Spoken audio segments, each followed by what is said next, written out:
tahun lalu di mana sentimen dari makroekonomik itu memang kurang baik. Ya, jadi kita tahu bahwa beberapa saham di global, khususnya tech sektor itu juga turun ya. Dan ini berpengaruh terhadap sentimen investasi. Nah, banyak dari startup-startup ini tentunya harus mempersiapkan diri. Ya, jadi sedikit disclosure bahwa dari kami sendiri ini sebetulnya adalah investor dari Stockbit juga misalnya ya, Bibit. Itu memang kami tahu bahwa kondisi di Stockbit dan Bibit ini sangat baik dan juga dari sisi cash flow-nya itu cukup baik. Nah, kenapa dilakukan yang PHK itu sebetulnya adalah business as usual. Ya, jadi umum dilakukan untuk alignment dari strategi bisnis dan juga tentunya mempersiapkan ya dari sentimen ekonomi makro yang mereka mengharapkan runway yang lebih lama agar lebih safe lah istilahnya.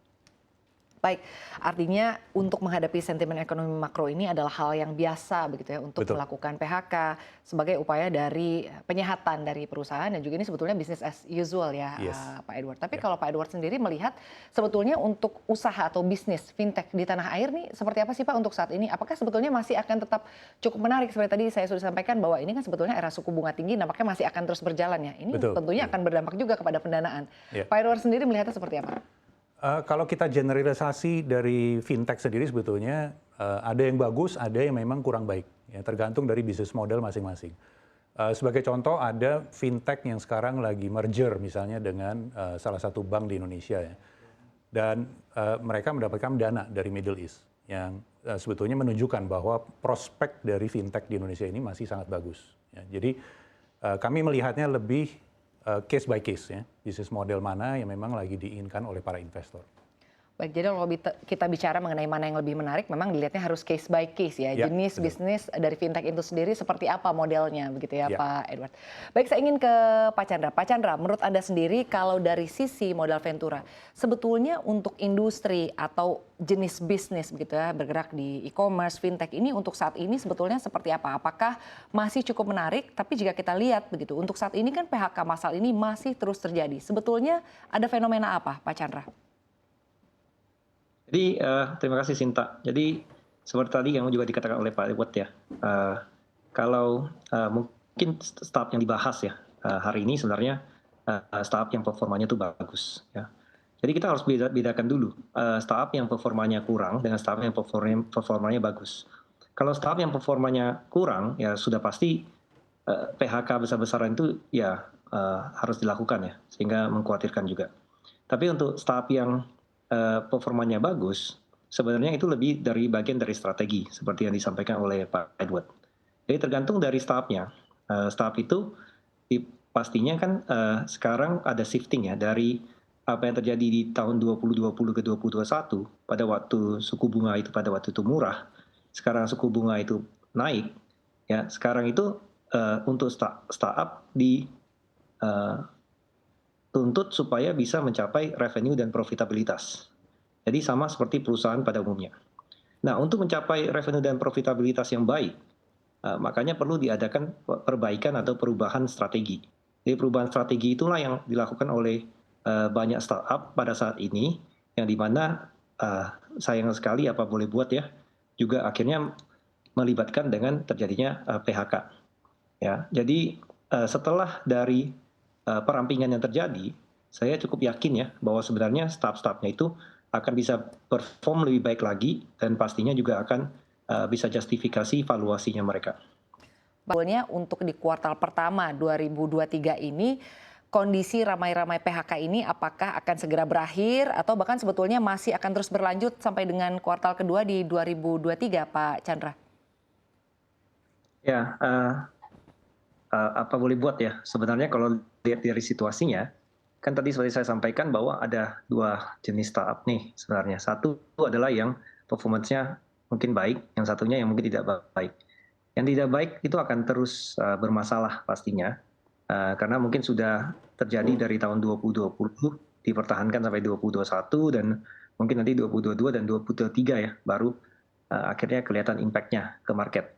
Nah, jadi startup yang performance-nya kurang baik akan banyak melakukan closure, ya. Kemudian startup yang performanya baik itu tadi kan seperti dijelaskan semuanya sejak tahun lalu ya, sebenarnya sudah dari 2 tahun lalu bahkan sudah mulai melakukan efisiensi supaya bisa perampingan sehingga bisa mencapai unit economics yang lebih baik. Nah, ini tentunya akan terus di-adjust ya, sesuai dengan perkembangan dari situasi ekonomi. Kalau kita lihat dari perkembangan ekonomi sebenarnya untuk Indonesia ini cukup baik ya. Untuk internasional itu yang mungkin bisa tetap menjadi ancaman yaitu Fed kalau terus menaikkan suku bunga. Jadi apabila kalau Fed terus menaikkan suku bunga yang diperkirakan akan terus berlanjut sampai semester 2, tentu saja startup seperti tadi sudah dikatakan oleh Pak Edward akan memastikan supaya cash flow-nya sehat, bisa diperpanjang cash flow-nya. Artinya inilah yang akan membuat perampingan itu akan terus terjadi, cuman tidak akan semasif seperti yang mungkin sudah terjadi di tahun lalu.